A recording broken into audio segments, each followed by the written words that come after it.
नमस्कार दोस्तों, एक बार फिर से आपका स्वागत है दूरसंचार की दुनिया में। ये सेशन स्पेशली बनाया गया है टेलीकम्युनिकेशन के एक job role optical fibre technician के बारे में। पिछले हम सेशन में हमने पढ़ा था what is laser diode, what is laser and how laser works. इस सेशन में हम पढ़ेंगे what are the different types of laser diodes and what are the applications and uses of laser diodes. तो आइए बिना किसी देरी के शुरू करते हैं। मैं आपका दोस्त रोहित, लेट अस स्टार्ट। तो सबसे पहले हम जानेंगे what are the types of laser diodes. देखिए दोस्तों, जितने भी लेजर डायोड्स होते हैं बेसिकली सबका प्रिंसिपल और उनकी वर्किंग सिमिलर है। एक्सटर्नल शेप भी डायोड्स की जो है वो लगभग सिमिलर ही होती है, लेकिन जो उनके बीच में बेसिक डिफरेंस होता है वो उनके इंटरनल स्ट्रक्चर्स में होता है। तो सबसे पहले हम जानेंगे लेज़र डायोड के फर्स्ट टाइप के बारे में, जो है डबल हेट्रोस्ट्रक्चर लेज़र डायोड। सबसे पहले हम जानते हैं कि हेट्रोस्ट्रक्चर होता क्या है। Heterostructure is a structure of semiconductor device that consist more than one material combined in a devices. इस बात से सीधा सीधा हमें पता चलता है कि हेट्रोस्ट्रक्चर हम किसी सेमीकंडक्टर डिवाइस को तब बोलते हैं जब उसमें एक से ज़्यादा मटेरियल ऐड किया होता है। अभी हम जानेंगे कि डबल हेट्रोस्ट्रक्चर में कैसे एक से ज़्यादा मटेरियल को ऐड किया जाता है। हम जानते हैं कि लेज़र डायोड में जो है वो गैलियम आर्सेनाइड का यूज़ किया जाता है सेमीकंडक्टर डिवाइस के अंदर इलेक्ट्रॉन और होल्स का रिएक्शन करवाने के लिए। जी हाँ, तो हेट्रोस्ट्रक्चर जो है बेसिकली एक से ज़्यादा, बेसिकली तीन टाइप के स्ट्रक्चर्स होते हैं। एक होता है होमोस्ट्रक्चर, एक होता है सिंगल हेट्रोस्ट्रक्चर, एक होता है डबल हेट्रोस्ट्रक्चर। हमें पढ़ना है डबल हेट्रोस्ट्रक्चर के बारे में। तो डबल हेट्रोस्ट्रक्चर यानी दो, डबल हेट्रोस्ट्रक्चर यानी डीएच लेजर भी से क्या कहा जा सकता है। इसका जो एक्टिव रीजन होता है, इसके अंदर जो थिन लेयर होती है उसकी वजह से ज़्यादा स्ट्रॉन्ग जो है लेजर भी मिलती है, ऑप्टिकल एम्प्लीफिकेशन ज़्यादा मिलता है। आइए जानते हैं डबल हेट्रोस्ट्रक्चर क्या होता है। डबल हेट्रोस्ट्रक्चर के अंदर दो जंक्शंस क्रिएट किए जाते थे, जैसे कि आप स्क्रीन पे देख सकते हैं। यहाँ पे दो जंक्शन क्रिएट हुए हैं और एन और पी टाइप में लेफ्ट और राइट साइड में आप देख सकते हैं एल्यूमिनियम गैलियम आर्सेनाइड का यूज़ किया गया है, जो कि एक डिफरेंट मटेरियल है, इसीलिए इसे हेट्रोस्ट्रक्चर कहा जाता है। और डबल इसलिए ये हो गया क्योंकि दोनों साइड इसका यूज़ किया गया और दो जंक्शन इसमें क्रिएट हो रहे हैं। अब जानते हैं इनमें बेसिकली होता क्या है। जो बीच में जो हमारा गैलियम आर्सेनाइड प्रेजेंट है वो उसमें का क्या है, लो बैंड गैप होता है उसका। लोअर बैंड गैप, जिन भी मटेरियल्स का लोअर बैंड गैप होता है, इसका मतलब ये है कि उनकी जो कंडक्टिविटी है वो स्ट्रांग होती है, और जिनका बैंड गैप हाई होता है उनकी कंडक्टिविटी थोड़ी सी उनके मुकाबले में कम होती है। हमारा नेक्स्ट लेजर डायोड जो है वो है quantum well laser diode. Quantum well laser diode के बीच में एक बहुत ही थिन मिडल लेयर होती है। आप यहाँ पे देख सकते हैं एक थिन मिडल लेयर होती है। इस मिडल लेयर को क्वांटम वेल बोलते हैं। अब वेल का मतलब कुआं भी होता है। जी हाँ, ये एक हिसाब से कुएं का ही काम करते हैं, that's why it is called the quantum well. अब ये क्वांटम वेल क्या हेल्प करता है, इस लेजर डायोड के अंदर क्या काम करता है।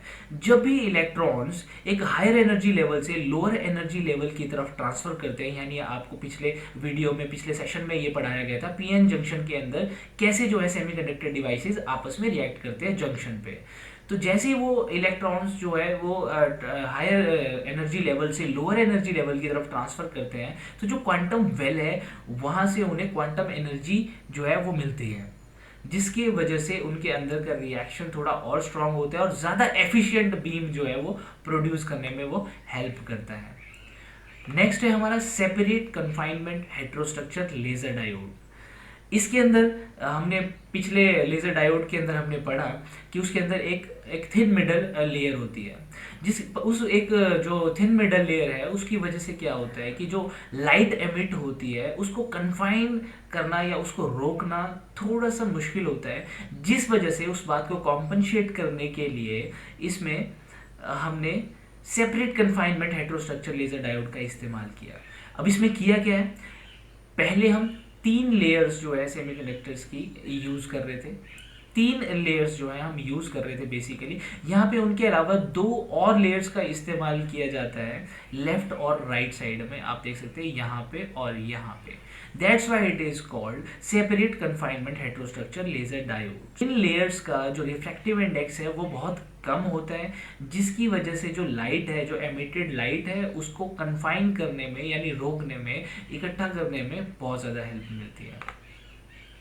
The next is vertical cavity surface emitting laser diode यानी VCSEL। हमने जितने भी लेजर डायोड पहले डिस्कस किए हैं उनके मुकाबले में इसके अंदर जो ऑप्टिकल कैविटी है, आप यहाँ पे देख सकते हैं, इसको सेपरेट किया, एक कैविटी है, एक चैम्बर सा है जिसके अंदर जो है एमिटेड फोटोन्स को इकट्ठा किया जाता है, लाइट को कन्फाइन किया जाता है। इसमें होता क्या है, जो भी करंट फ्लो हो रहा है उसके बिल्कुल परपेंडिकुलर इस कैविटी को इंस्टॉल किया जाता है, बिल्कुल परपेंडिकुलर इसके रखा जाता है, और इस कैविटी के इर्द गिर्द मिरर लगाए जाते हैं, टॉप मिरर और बॉटम मिरर। आप यहाँ पे इस इमेज में, इस डायग्राम में देख सकते हैं। और ये मिरर जो है इस लाइट बीम को कैप्चर करने में, कन्फाइन करने में हेल्प करते हैं। मैंने जैसे आपसे पहले डिस्कस किया, बेसिकली इनका प्रिंसिपल एंड वर्किंग सेम है, just they are different from each other because of their internal structure. वो अंदर से उनमें कौन सा मटेरियल यूज किया गया है, कैसे लेयर्स यूज की गई है, कौन सी कैविटीज यूज की गई हैं, that is the main thing. और ये इनको एक दूसरे से डिफरेंट इसलिए बनाता है कि किस लेजर डायोड में कितनी स्ट्रॉन्ग लाइट किस तरह प्रोड्यूस की जा सके। इसके अलावा कुछ और टाइप्स हैं लेजर डायोड्स के, like quantum cascade laser diode, interband cascade laser diode, distributed Bragg reflector laser diode, distributed feedback laser diode, external cavity diode laser, vertical external cavity surface emitting laser diode. इसके बाद आइए जानते हैं what are the applications and uses of laser diodes. पहले laser का इस्तेमाल consumer electronics जैसे CD, DVD, Blu-ray में भी किया जाता है। बेसिकली इनका स्ट्रक्चर लगभग सेम जैसा ही होता है। इसके अंदर कुछ स्पाइक्स और कुछ पिट्स होते हैं। डेटा CD, DVD में 0101 की फॉर्म में स्टोर होता है, और जैसे ही लेज़र बीम इस CD या DVD के ऊपर फेंकी जाती है तो जो स्पाइक्स होते हैं, जो उठे हुए एरियाज होते हैं, उनसे रिफ्लेक्ट होकर लाइट एक फोटो इलेक्ट्रिक सेल द्वारा कैप्चर की जाती है और उसे 1 कंसीडर किया जाता है। इसके अलावा जब लेज़र बीम उन पिट्स यानी खड्डों में पड़ती है तो उसे 0 कंसीडर किया जाता है। इस प्रकार से जो है लेज़र CD, DVD या ब्लूरे के अंदर बाइनरी फॉर्म में डेटा को रीड करता है और हमारे सामने प्रेजेंट करता है। अब हमें पता है कि CD और DVD या फिर ब्लूरे डिस्क्स में पिक्चर्स, मूवीज़ या साउंड म्यूज़िक के फॉर्म में डेटा होता है, तो हमें उसे डिस्प्ले करता है। इसके बाद जो है नेक्स्ट यूज़ जो है वो लेज़र का, लेज़र प्रिंटर्स में लेज़र का यूज़ किया जाता है। लेज़र प्रिंटर का इंटरनल स्ट्रक्चर अगर हम देखें तो लेज़र प्रिंटर के अंदर एक फोटो इलेक्ट्रिक ड्रम लगा होता है। इस ड्रम अंदर से जो है हमारा डॉक्यूमेंट पास करता है। इस ड्रम के ऊपर लेज़र बीम को फेंका जाता है। लेज़र बीम सारी इंफॉर्मेशन कैरी करती है कि क्या प्रिंट करना है और किस कलर में प्रिंट करना है, किस पैटर्न में। जो नीडफुल डेटा, रिक्वायर्ड डेटा हमें मिल जाता है। हमें बारकोड स्कैनर्स में इसका लेज़र का इस्तेमाल होता है। बारकोड स्कैनर्स आपने देखे होंगे स्टोर्स में, मार्केट्स में, सुपरमार्केट्स में। जो बारकोड स्कैनर्स का यूज़ प्राइसेस को चेक करने के लिए किया जाता है किसी भी आइटम का, तो बेसिकली इसमें भी लेज़र का यूज़ होता है। इसके बाद ऑप्टिकल फाइबर कम्युनिकेशन में लेज़र का बहुत यूज़ है। ऑप्टिकल फाइबर केबल में लाइट की फॉर्म में डेटा को ट्रैवल किया जाता है, तो लेज़र बीम की मदद से ऑप्टिकल फाइबर केबल्स के अंदर जो है एक रिफ्लेक्टेड लाइट जो है प्रोड्यूस की जाती है या सेंड की जाती है, जिसकी वजह से आज हमें इतना फास्ट स्पीड और हाई स्पीड डेटा जो है हमें मिल रहा है। हमारा कम्युनिकेशन बहुत ज़्यादा फास्ट है। इसके अलावा मेडिसिन में ब्लडलेस सर्जरी करने के लिए, लीवर एंड लंग डिसीजेज के लिए, इसके अलावा एंडोस्कोपी में अल्सर्स को डिटेक्ट करने के लिए, इन सभी चीज़ों के ट्रीटमेंट के लिए जो है वो लेज़र का इस्तेमाल किया जाता है। लेज़र का इस्तेमाल आईज ऑपरेशन में रेटिना को अटैच और डीअटैच करने के लिए भी किया। इसके अलावा ऑटोनॉमस कार्स, भविष्य में आने वाली कार्स जो है वो बिना ड्राइवर के यूज़ के चलेंगी, तो ऑटोनॉमस कार्स का कुछ एक्सपेरिमेंट्स कुछ कंट्रीज में किया भी जा चुका है। इसमें बेसिकली है क्या, लेज़र लाइट का उपयोग करके, लेज़र बीम्स का यूज़ करके जो है इसके ऊपर जो है एक लाइडार करके एक इंस्ट्रूमेंट लगा होता है जो 360 डिग्री के एंगल में लगातार लेज़र बीम्स को फेंकता रहता है, जो आसपास मौजूद किसी भी ऑब्जेक्ट को आइडेंटिफाई करता है और उसमें लगे कंप्यूटर को वो बताता है। जिसकी वजह से क्या होता है, जो गाड़ी जो है वो आसपास के ऑब्जेक्ट को सेंस कर पाती है और सही डायरेक्शन में मूव करती है बिना ड्राइवर की हेल्प के।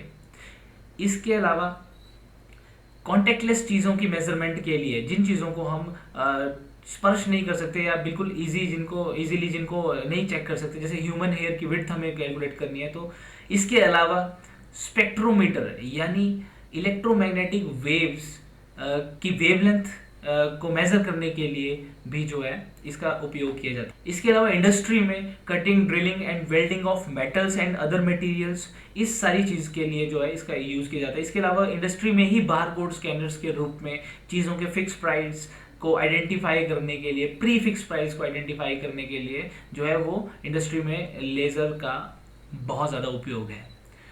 लेज़र का उपयोग इनके अलावा डिफेंस एंड स्पेस साइंसेस के लिए भी किया जाता है। बेसिकली जब एनिमी टारगेट को डिटेक्ट करना हो वहाँ पर इसका उपयोग किया जाता है। गाइडेड मिसाइल्स को लॉन्च करने के लिए लेज़र का उपयोग किया जाता है। इसके अलावा स्पेस कम्युनिकेशन जैसे रडार एंड सैटेलाइट कम्युनिकेशन के लिए भी लेज़र लाइट का उपयोग। इसके अलावा लेज़र के बहुत सारे उपयोग जो है वो पूरी दुनिया में होते हैं। वेदर रिसर्च के लिए, लूनार लेज़र रेंजिंग के लिए, photo chemistry, laser scanner, laser cooling, nuclear fusion, ऐसे बहुत सारे स्पेसिफिक एरियाज हैं जिसमें लेज़र का इस्तेमाल किया जाता है। उम्मीद है आपको ये लेक्चर समझ में आया होगा। Thanks for watching. Have a great time. Goodbye.